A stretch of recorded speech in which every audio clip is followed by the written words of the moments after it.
Кочани во пламен, онака каде што ние се наоѓаме во моментот е индустријската зона на цело тракање Кочанско, додека се движевме доаѓајќи на местото каде што и впрочем беше најжестоко во однос на пламените јазици кои што продолжува и понатаму да се шират.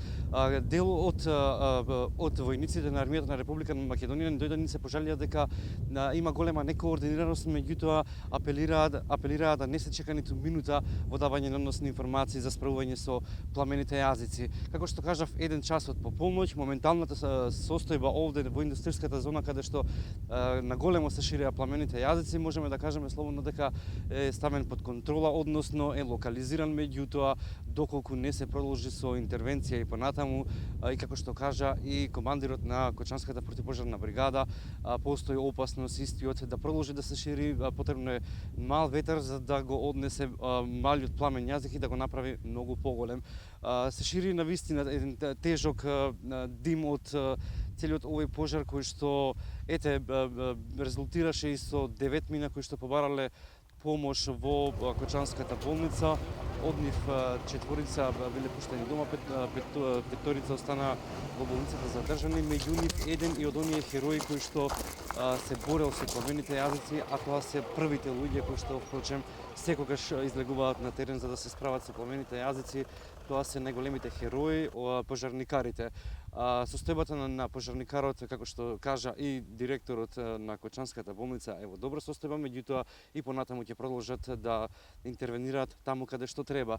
Пожарот, како што може да се забележи во моментот, е локализиран, меѓутоа се уште постојат подрачја кои што може да предизвикаат дополнителни разгорување на пламените јазици доколку не се продолжи и понатаму да се става под контрола, односно доколку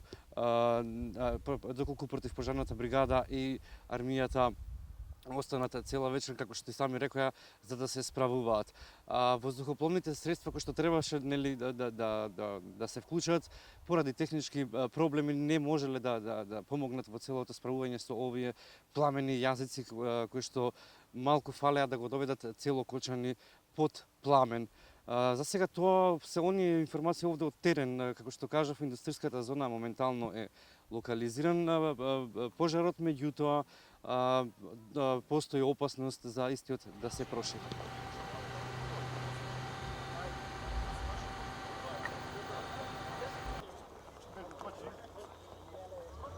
Војслав од Струмица дојде тука, меѓутоа што беше иницијалната капесла? Претпоставувам кога го виде големиот пожар, па можеби заради тоа и посегна да дојдеш. Во колку часот се пројави иницијатива кај тебе за да дојдеш на помош? Значи во 9:15 видов на интернет, се јавив на неколку мои пријатели.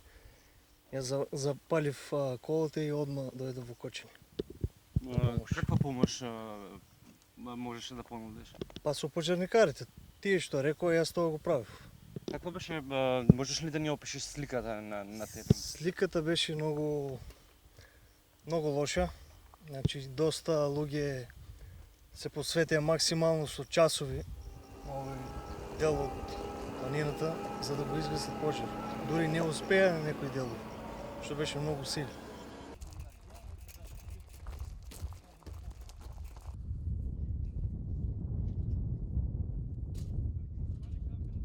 По избавувањето на пожарот, нормално, според нашите процедури, територијалната противпожарна единица веднаш излезе на лице место со сите расположливи сили. 6 возила колку што имаме, сите беа излезени на терен и се бореа со огнената стихија. Во меѓувремено, заради високите температури, сувата трева и силниот ветер кој дуваше, пожарот се ширеше во неконтролиран правец, што од друга страна го отежнуваше гаснењето на пожарот и пожарот се префрлаше од една на друга страна, што ствараше додатни проблеми.